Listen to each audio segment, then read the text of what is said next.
welcome everyone. Our communications and marketing committee thought it might be a great idea to start doing some webinars where we can have an open forum of different members sharing ideas and helping one another with different aspects of the chapter business. And tonight's webinar is focusing on fundraising, because we all try to do fundraising and we all wish we knew what other chapters were doing. In some cases, things the other chapters are doing are things that wouldn't be applicable to our chapter, but maybe we get a new idea from their idea. So that's kind of what we're doing tonight, is sharing ideas. If people have concerns and say, we can't get this to go, does anybody have an idea? We can do that too. So it's kind of just an open forum for everyone to kind of share and hope that people take away from it new ideas and new energy to help their chapters become even stronger.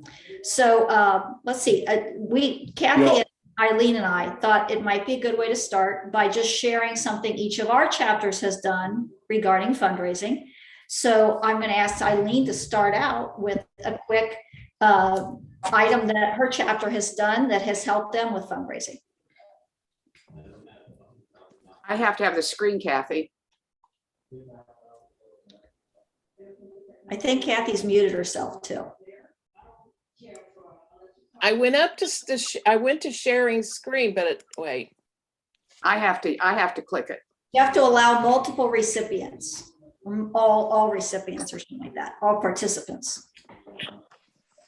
It's been so long since, where do I need to go to do that? I think down to share screen, and then you have to choose one of the options. Okay, yeah, found it. I knew it was somewhere down there. Allow multiple. Okay, Eileen. All righty. We have an auction each year in November, and this is from and I chose the booklet because it will explain what I'm talking about in our auction. We've had this for 19 years, and we started off very small, but it has grown. We typically take in between $4,000 and $6,000. We have a chapter of about 46 or 47. I'm not sure where that lies right now, but at least 1/3 of our members are involved in this auction. We have people that go out, anybody, members, people of the committee, and get things from the local businesses. And here's our acknowledgement there. Here is our committee. You can see how many are on the committee. It's imperative that we have a lot of people, and they work together, and they know what they have to do. Now, what do we do?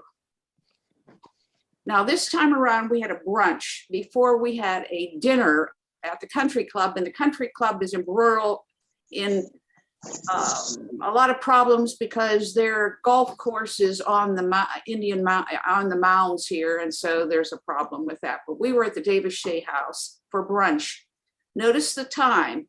They were allowed in a half hour before this to set up, and a half hour after it to break down everything that we did. Okay. We have a gift card tree. People donate, they get things from businesses, and we have a tree, literally, and it's in an envelope. You don't know what the gift card is, but they're valued at least $20 or more. And once you pay your $20 and retrieve a card from the tree, you can trade it with other interested people, but you can't switch it for another card on the tree.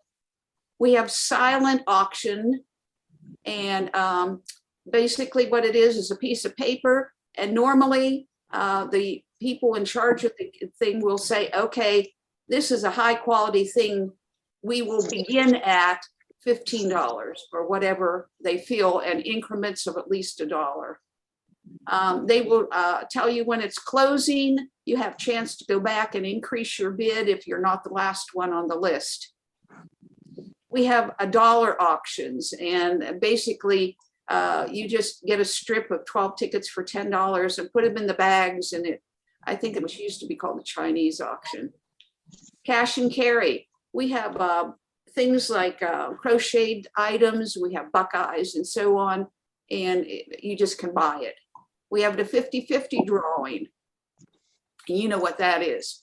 Split the deck, which is you cut a card in half, and this is a winning of a cards and items from restaurants and businesses. It's a huge basket worth quite a bit of money, and that's from the split deck. The 50-50, you get half the money taken in. Split the deck, you get the big basket. And so people from the committee are going around selling these.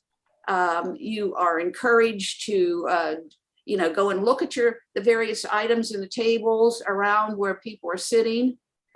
And then we list them in the booklet of what we have. For instance, Marilyn Stalker, a local person, had a painting and different things. A lot of the things are not wonderful, but there's a lot of excellent things. Now, let me show you a couple of quick photos.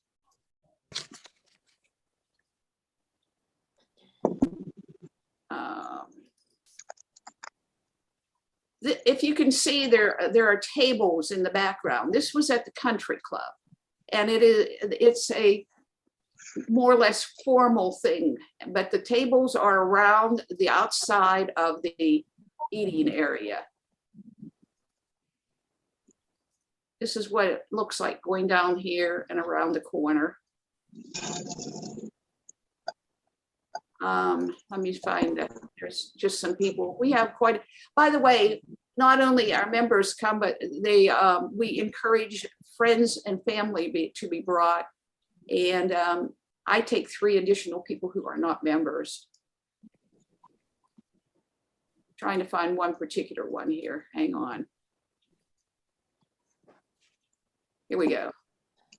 This is the people who are co-chairing it, and they're telling you what we're doing and so on and so forth. And table number 1 will close now. You have 5 minutes to go back and check your bids on, for the silent auction and so on.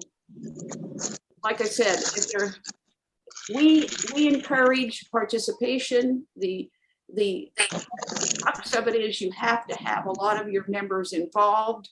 They have to have jobs, and they have to get things done for the auction. And once it's been going for a couple of years, people just seem to know what they're doing, and they continue in that on that committee because they enjoy doing it. Any questions? I think Beth has her hand up. Okay, whoever. Beth? Yeah, I do. Can you explain the split the deck? I heard you say that a card is split in half and they pay $10. What do they, if their card is selected, do they just get something from the basket? No. It's the winner gets the whole basket. Okay. Yeah, and so people enjoy that. We get a lot of buy-in there. So do you only use one deck of cards? Is that the whole point, that only 52 people, or? No, we have 2 decks of cards, red on one side, blue on the other, so that if you get the ace of spades red, we know that that's the red deck, not the blue deck, but they're all mixed together. If we have more than 52 people buying, and we frequently do. We have probably, the best we did was we got rid of both decks completely. Normally we get 1.5 decks. So do you charge an upcharge for the bunch as well? The lunch or the Yes. Yes. Yeah, it's typically $20 or $25. I think Linda Beaver has a question too. Linda, did you have a question?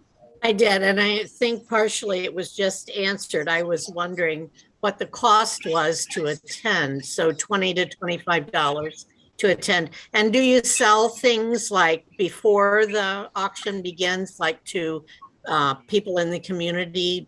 Do you sell early, or is everything that day? All that day. We don't sell anything. Actually, starting with the September meeting, the co-chairs will start to collect the items from our members, put them in a shed that's on one of the properties, and so that they're safe and everything. And I send out lots of reminders to buy tickets. I send out lots of reminders to have your donations to Charisse. I just encourage everybody. And quite frankly, last year we didn't meet at all in person, and we still made over $4,000. Any other questions? Thanks, Eileen. Yep. Let's see, Kathy, do you want to share something your chapter does to raise thousands of dollars? Well, we don't raise thousands of dollars. Typically, our big fundraiser, and the most that I think we've ever raised is about $900. And it started out, and we've been doing it probably for 30 years, was a brown bag auction. And we do it in November, and each member would bring an item, and it would be in a brown bag. That's how it started out. And somewhere along the line, somebody started decorating their bags. So now it's like, who can outdo each other decorating their bags? And we have one of our members, or a couple of our members, who act as auctioneers, and they usually start at $5. Or if nobody bids $5, then they'll just, try to encourage someone else to bid, get a bid going. And that's basically the only thing that we do to raise money. I have a question. So nobody knows what's in the bags? Nope. No one knows. But you can sometimes, if it's a bottle of wine, you can tell. And those are the ones that go for the best money. So you only invite people from your chapter, though? Yeah, it's just our chapter members. We don't. Thanks, Kathy. I was going to share something from my chapter. Our chapter is trying something new this year. And it's kind of exciting. It's a new thing that we found out about. The Flying Pig Marathon in Cincinnati here does a lot for groups in Cincinnati. They not only pay us if we come down to help them set it up, which is great. So our group gets some money for doing that each year. But they've also started a new thing called the Pig Raffle. And basically, people can enter this. And just like when you go to the grocery, you can choose the charity of your choice to get part of your money, proceeds from the groceries you buy. I'm sure some of you guys have that in your towns. They are setting this raffle up so that if they choose our Gamma Phi chapter, we get the exact amount that they spent. So if they buy raffle tickets for $20, our chapter gets $20. And they're going to give big prizes out to whoever's pig they end up drawing at the end. So people enter this to try to win prizes, but they're going to match all the money that's donated and give it back to the charities, which is really cool. So our chapter is going to get $5 for every ticket bought for the Pig Raffle here in Cincinnati. And we'll know in early May how much we made.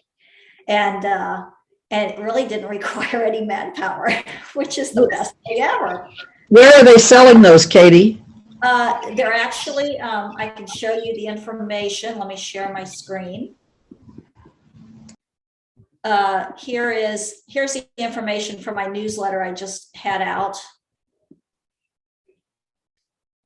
I put it in our newsletter, and basically you can win up to $5,000 if you enter. The pigs are $5 each, and each of the 100% of each pig purchased supports our chapter if they put our name down as the choice for the chapter. And we actually created a QR code or the link so that our members can send us to everybody in North America that they know. And hopefully a lot of people's friends and relatives and all will buy pigs in hopes of winning $5,000, and every $5 pig they buy is $5 for our chapter. So we're really hoping, we won't know who bought pigs. We're not told who bought them, but we're hoping that a lot of people that we reach out to, a lot of us have sent this on to all of our friends and relatives and hope that they're out there buying pigs in honor of the Flying Pig Marathon. So that's kind of a crazy new thing we've done. Our chapter has done some things with local restaurants too in the past. I don't know if any of you have tried that, but that's actually a really good fundraiser. A lot of restaurants, if they're not national chains, if mom and pop restaurants, local, they'll be willing to give you maybe 10% or 15% of all proceeds for anyone in the rest that goes to the restaurant on a certain night and says they're with your chapter. And we had a restaurant here in Cincinnati that would give people, we give our chapter back, I think it was 15% of our entire total amount spent for the evening. So we had about 25 ladies go, and a lot of them brought husbands or friends, and anyone who said Gamma Phi was counted in our total, and they wrote us a check. So that's another way you can get people involved and actually have members having fun in the process. Which restaurant did you use? Well, unfortunately, you'll be unhappy to know it was Grand Finale, and it just went out of business. Oh, yes. Yes, but it was Grand Finale. But there are other restaurants in town that have done this over time, and you can call and ask, different local restaurants. See, because a lot of times, if you do this on maybe a Sunday night and a Thursday night or a Wednesday night, on a night, maybe on like a Wednesday or a Tuesday that they're not as busy, they might, be willing to do something. And in the summer, people are more willing to go out in the evening anyway, because it's light till 9. So even the members who are kind of hesitant to drive in the dark can do this in the summer. It's a good summer activity. I think City Barbecue may do that, Katie. Yeah, and that they might. I think I've seen signs there. So, that might be another thing any of you in any town could look into, checking with some restaurants in your area, because you can make it a member night out and even have members bring friends that are prospective members, since we're always trying to find prospective members. That would be a way for people to meet people in a less, stressful environment than an official meeting. So those are some things our chapter has done. Any of the rest of you like to share some of the things your chapters have done? Or does anybody have a concern that their chapter just can't get something working that maybe we can all give help on? Cindy? I see our Alpha Psi sister Barb Zerke, as well as Beth Archer and Beth Bronker may want to add to this, but we do an auction, definitely not to you, definitely not as strong as what you do. And I can almost guarantee that Beth and Barb and I want to be invited to yours, because it's pretty close in our area.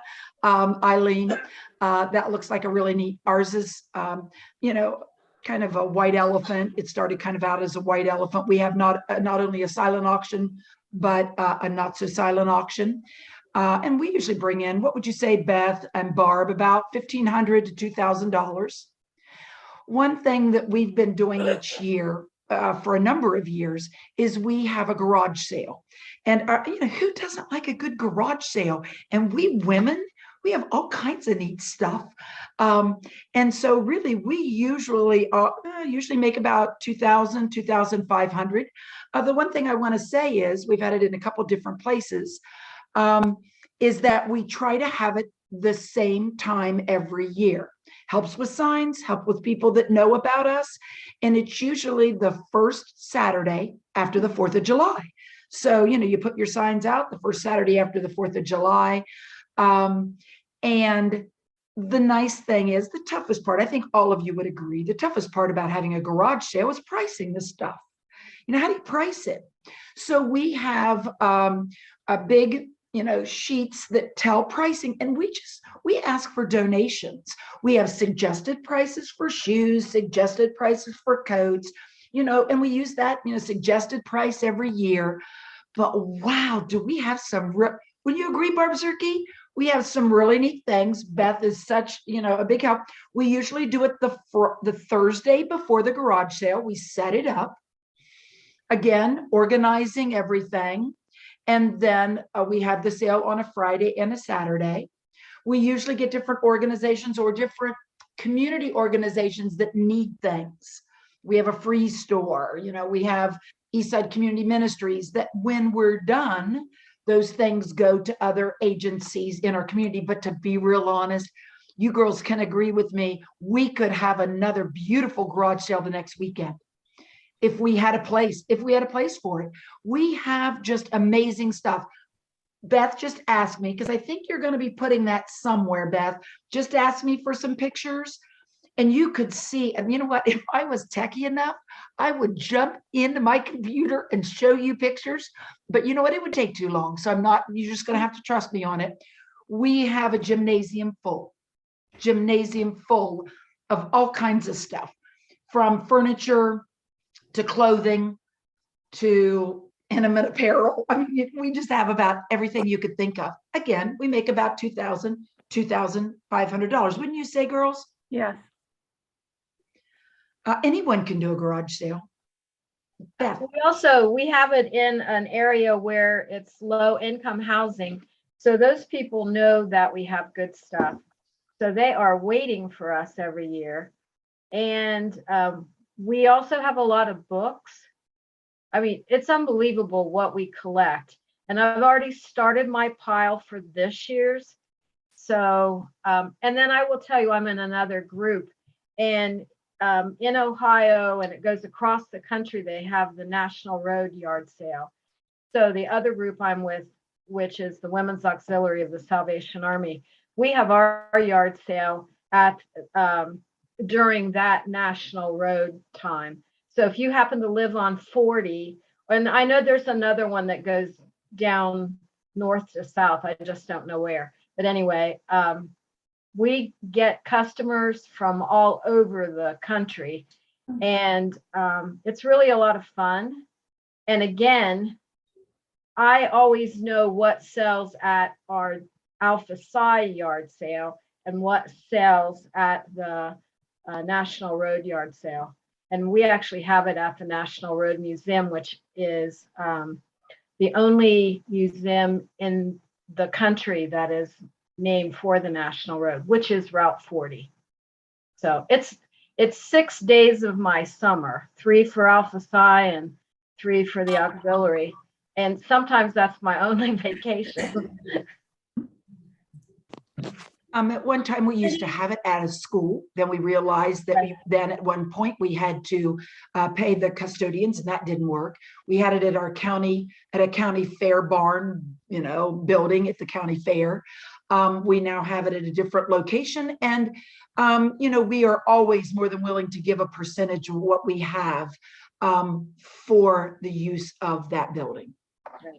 Cindy, how do you get word out? Does word just travel for this, or do you guys put something out as something in a paper or something that this is coming up each year, or? Well, a variety of things, because it has changed over time. At one time, our Spectrum, used to have a community calendar, and you'd put it in that. And now over time, not only do we put it we don't even put it in the newspaper anymore. We have signs, and again, we just put those signs up each time, and we put them up in plenty of time, the Monday before. But social media, we do have a group. We have a pretty large, I think a large 80 to 90 member group, but we put it all on our social media too. And we, those of you that are, that our Facebook, Mama's Market, you put it on the different, Facebook pages that, are going to hit that niche. Okay. Any other questions for Cindy or her chapter? I think Michelle has her hand up. Oh, she does. Yes. Michelle. Hi, ladies. We do every year. We were lucky because we have some very active 4-Hers and people that have their families involved in junior fair. But every year we do can you hear me? At the Auglaize County Fair, we have our group mans the fine arts building. So we just sit, like we usually have 2 members at every 4-hour allotment, and we just sit and make sure nobody steals anything. And the fair board pays us, I think it's $1,500 to $2,000 for the whole entire week of the fair. So we have to, we have a lot of older members, and we've got younger ones too, but it's getting harder for our older ones to get to the fair. But we always get them covered. And if they can't, we have friends come.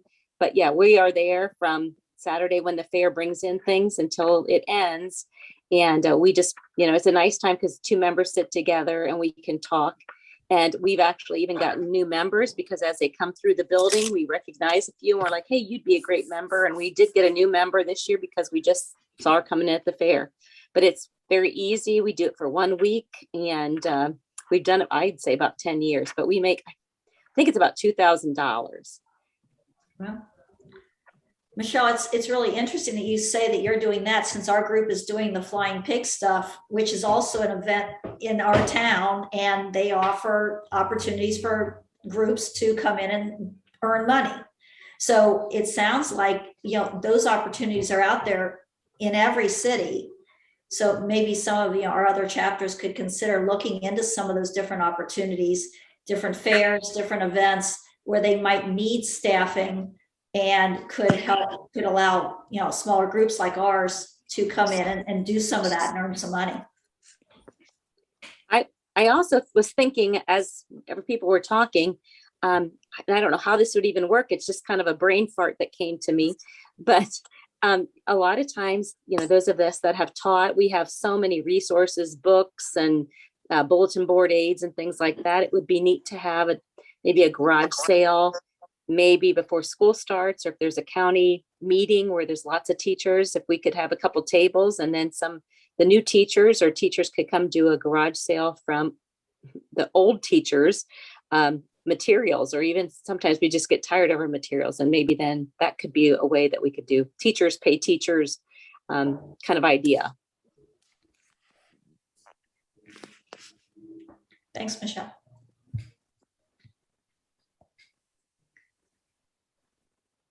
Who else would like to share some things that they do with their chapter? I would like to share one. We started a few years ago working with Texas Roadhouse. It's usually about a month before Thanksgiving time, we sell their rolls. And it's kind of labor intensive to get them and pass them out, but we usually meet at one of the schools and people drive up and they know when the pickup time is. But you can sell their rolls and they're frozen, and it has also the cinnamon butter that goes with it. And you can, they come frozen and it has baking directions on them, and they will freeze up to a certain amount, 6 to 12 months or something like that. But people really, we've made good money off of it, and people really seek us out. We didn't get to have it during the COVID year because the restaurant wasn't offering it. And they were just like, where are the rolls? Where are the rolls? We need them for Thanksgiving. So it's been a really good fundraiser. And I'm not sure if all Texas Roadhouse does it, but it would be something that would be good to contact them and find out if your local restaurant does.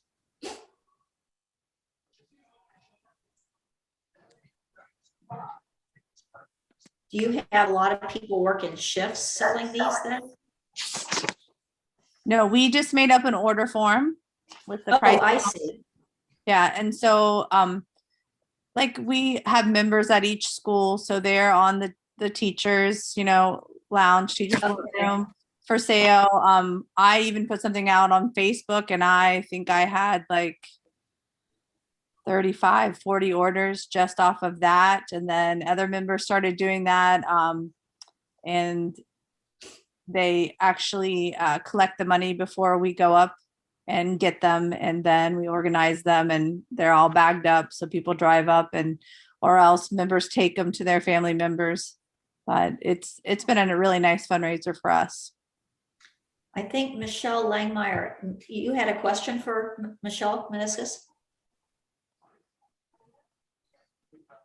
How much do you make per dozen of rolls? I'm curious. I was afraid somebody was going to ask me the price. I do not remember. I think the most that we've made off of it, and really, like I said, it's not been in the paper or anything like that. It's just kind of been social media and by members, word of mouth. And I think it was $600 to $700 is the most we've made off of it. I think if we did more advertising and took orders in a bigger way, we could make more money. But we just came up with a sheet that had the pricing. I can remember the butter is $3 a tub. It's awesome, but It is good. I can't remember what the rolls and how much we made off of it. But I know our total that we've made, the most we've made is between $600 and $700. So you pick the rolls up that day and then have them, or you have to store them before you give them out? How does that work? No, we try to have the pickup that day. So it's actually at 30 minutes away from us. Because our town doesn't actually have it. It's the next town over that has a Texas Roadhouse. So we go that day, we pick it up as early as we can, and then we give them out that day. So we luckily don't have to, store them. But How far in advance do you have to tell them how many you want, though? That would be my question. well, we sold it. It's going to depend on what your restaurant says. We have found out that it's different with each restaurant.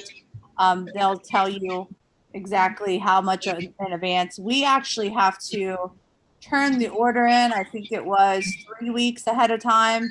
So we started taking orders 2 weeks before that. So it was kind of a 5-week process. It would be up to what your restaurant decides. Thank you. Who would like to share something next? We have some great ideas going. I'll share with you an idea that we're not doing right now in Delta Kappa Gamma, but several of us belong to another group and we're doing it there. And it's called the 10-20-30 Club. So it is the 10th, the 20th, and the 30th day of each month. And you plan the year. The way we've done it is we plan the whole year at one time. And we give to each member something that says on the 10th, the 20th, and the 30th of each month what they will need to do. So maybe if you took the month of March, we would say the 10th of March, you pay a nickel for every light bulb in your house. The 20th of March, you pay a dime for every blouse in your closet. So we give them something, and on that day they collect, they look, they see what they have, they put their money in their container, and then once a year you collect all that money together. It adds up making a nice sum of money just a little bit at a time. So this you do with just members? Yes, you do with just members, but we have some members who are older and they really can't participate in other things. And so it is a way for them to give. And then it's kind of fun, like to talk about, maybe you pay a quarter for each brother that your mother has. So, it stimulates some conversation about the things we're collecting. Do you have a list of what you all used? I think I'd be interested in having a list. I can share that with you. I'd have to get it, but yes, I have lists from years past. And then once you start, it's easy because maybe it's a penny for every fork in your kitchen. You try to think of different things for every year, but we've done it for years in another group I belong to, and people actually get excited about looking at what they're going to be counting. So you're only responsible for a certain month? Every member pays every month. somebody who's chairing that committee comes up with the list and distributes it to everybody so they have it ahead of time. That would be interesting to put in The Voice, I think. Because I think a lot of people would be interested in that. What do you think, Eileen? Or whoever is. That's Kathy. That's something we could do. We could put it in as just a quick little couple lines that way, you know, to raise money, and then it could be just a link, and we could have her provide us with it. So, you know, we wouldn't have all the details right there, but Right. I think that'd be great. I think it's fun. Sounds great. It It's is a not fun thing. something that we get members involved who can't be there all the time, which is good. I like that idea because when we have a silent auction every year, but of course it's just dependent on who's there at the particular meeting you have it. And sometimes members who aren't there will send a donation in, but this way everybody could do something at home. Even our reserve members could participate in a lot of these things too. Yeah. Who else would like to share next? Mary Ann, are you? Yes, we have, when our COVID year was happening and we didn't meet at all, we did a voluntary fundraising donation, and members were to send in, we had 5 areas. We had our scholarship, our foster care, our young educator award. I don't remember the other 2 right now, but they sent in money and would designate which of the areas they wanted their money to go to. Most people send $20. We have about 25, 30 members. So we ended up with a nice amount of money, and they designated which ones they wanted it to go to. So that was our year of not meeting and not being able to do anything together. So that worked out well. This year we have the baskets at the meetings where each meeting you bring in items decorating, you know, Easter items or Christmas items or gift cards, and we fill a basket and you buy raffle tickets that night and we give it away that night. And then we added to that, we have a raffle for dues. So we're giving 1 full membership dues away at the, you know, in June. And people have been buying that, and the extra money, I guess, will go to our designated charity this year. So those are our 3.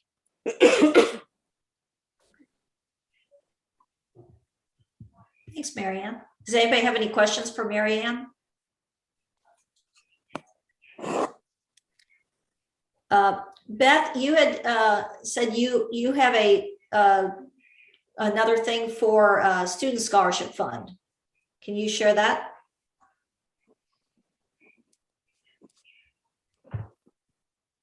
Beth needs to unmute.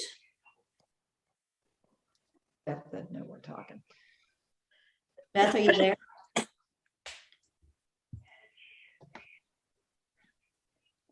Oh, her audio is not working. Beth said that 1 month a year, her chapter asks for a donation from each member for a student scholarship fund. So they actually do that as a donation, just asking members for donations as kind of just a straight donation request. Thanks, Beth. Sorry, your audio isn't working.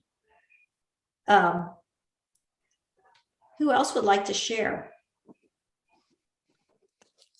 I don't see anybody's hand up. I don't know if you guys know, but if you want to put your hand up and be highly tech oriented, you go down to the bottom of your screen where it says reactions, and one of them is a little hand that goes up in the corner of the box. So I'm going to see all these hands all of a sudden now. Does anybody else want to share some new creative ideas? It's probably some of you are doing similar things to what others are doing. Anybody have any others to share?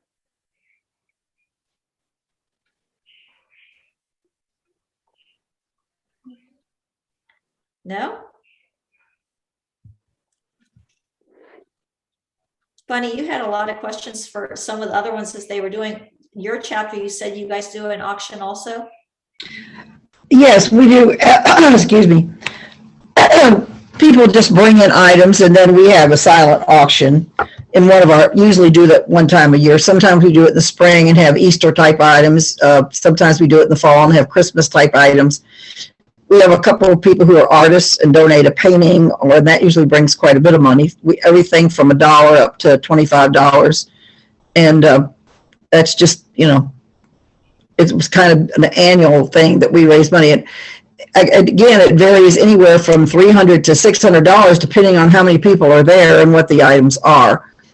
And then we usually just keep that money and then designate it as things come up. This past year, this past meeting, our president had been to something and heard about the governor's imagination library participation thing where they had $25 for the older kids, the ones that aged out of the Dolly Parton thing.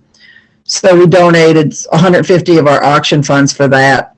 And we set some for the Light the Flame Challenge to ADOESF, or I've got the initials backwards, I think, ADSOEF.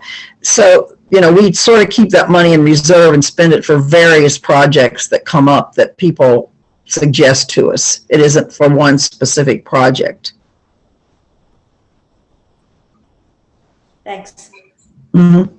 It sounds like you're doing similar. It sounds like Eileen's chapter is doing the most involved auction on a yearly basis. Of all the ones. But you understand the proceeds go toward our scholarships and grants, and that is the heart of our organization. Yeah. That's why people continue to be members, is because we are doing this for student teachers and girls going into education and active teachers for grants for their classroom. We give it away. Everything that we make, we give it away. So people support that.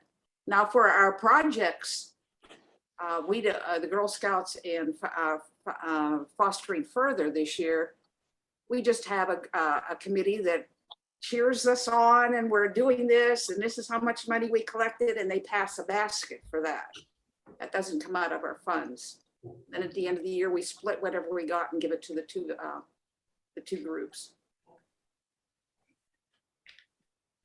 Well, I will say, there are different ways we can all raise the money. There are some that are doing auctions.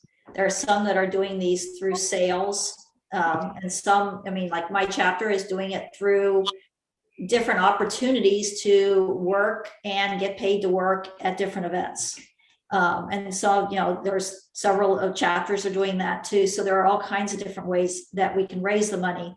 It's just we have to seek those out. Did anyone else have anything to share?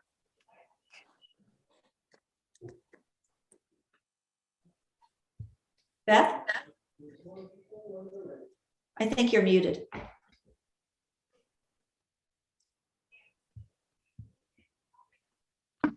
There she goes. You're back.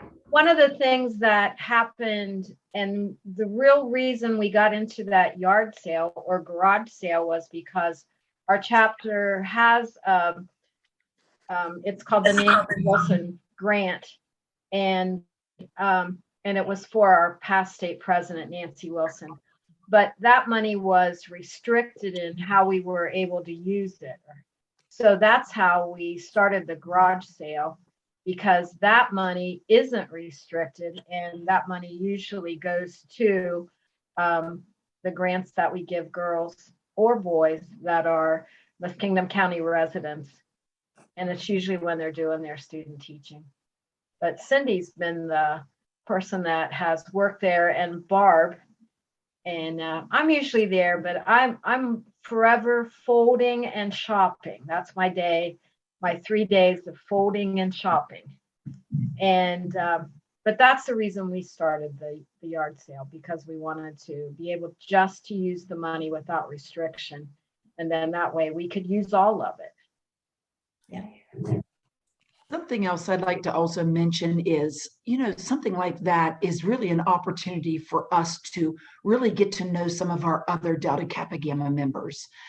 because we started with garage sale and then we stopped because it was costing us money to have it in the schools. But the idea of bringing it back was that was the only way while I was teaching in my early years, how I got to know the other teachers from other districts. Sometimes we have dinner meetings, and sometimes you do set with your friends and you set with the people that you know.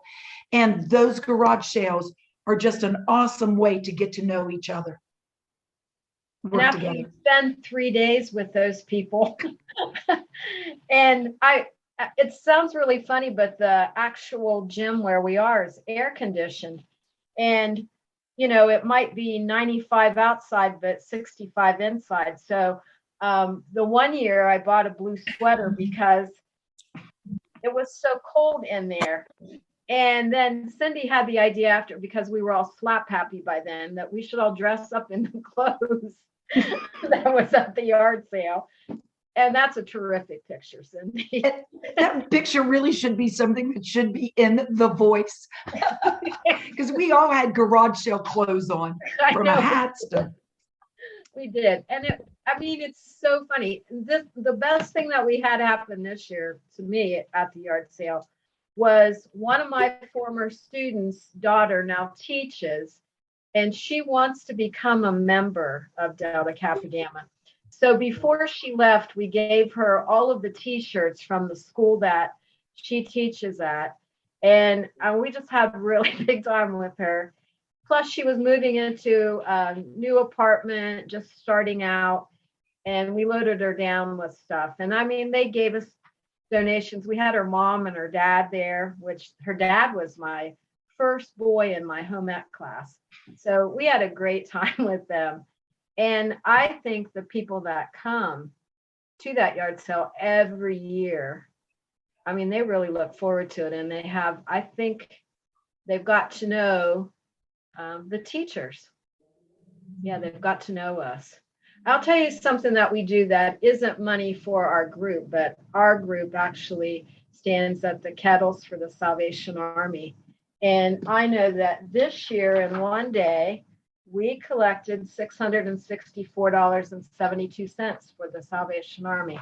So and we have this one big sign, which I think really helps our cause, is the fact that it says teachers on it, and people will come up and put a donation in because we are teachers, and they realize we're standing there on a Saturday. So we make a lot of money. The Salvation Army loves us. But it didn't make money for our group. Still a great idea, though. Yeah. Anybody else have anything to add? I have something. We haven't done this, but I think this is interesting.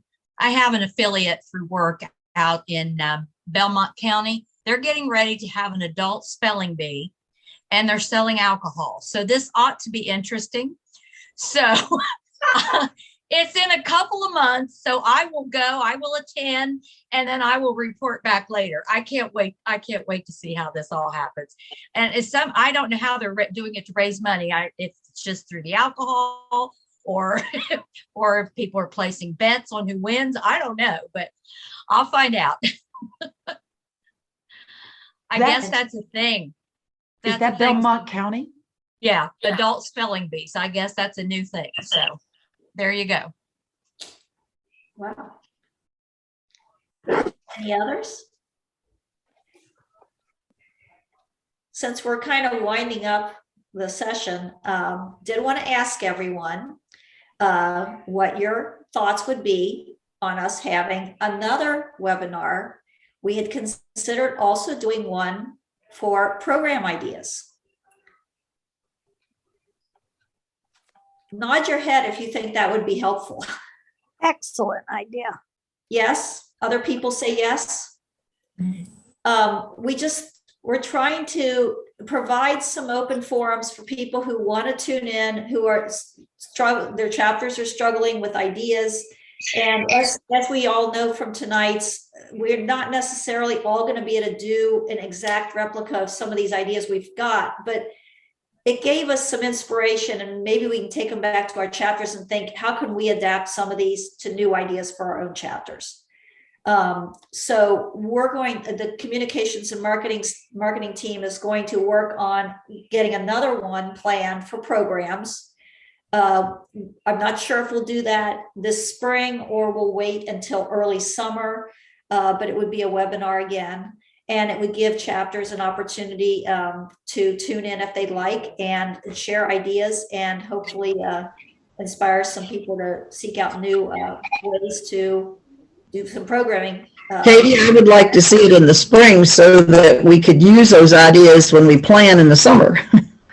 Well, that's why we were thinking maybe either late spring or early summer before chapters are starting to need to make plans, because July 1st, obviously the new officers would take their places in the chapters. So we're thinking they probably would not do too much until July 1st. Well, we usually meet in June as soon as school is out, but I'm not sure when other people meet. Okay, others preferring more in the, like, maybe the May type time frame? That'd be good, yeah. Yes, I'm seeing some. Okay, well then, our group we're gonna be meeting in the next month or so, and we will plan another one coming up for program ideas and spread the word. I think this was helpful tonight. At least I found it helpful. I hope that all of you did. Does anyone else have anything to add before we close off the session? We got a thumbs up. Somebody clapped too. Some people are learning the reactions thing. Okay. Well, thank you everyone for coming, and we'll hope to see you at the next webinar on programs. Have a great rest of the week. Bye-bye.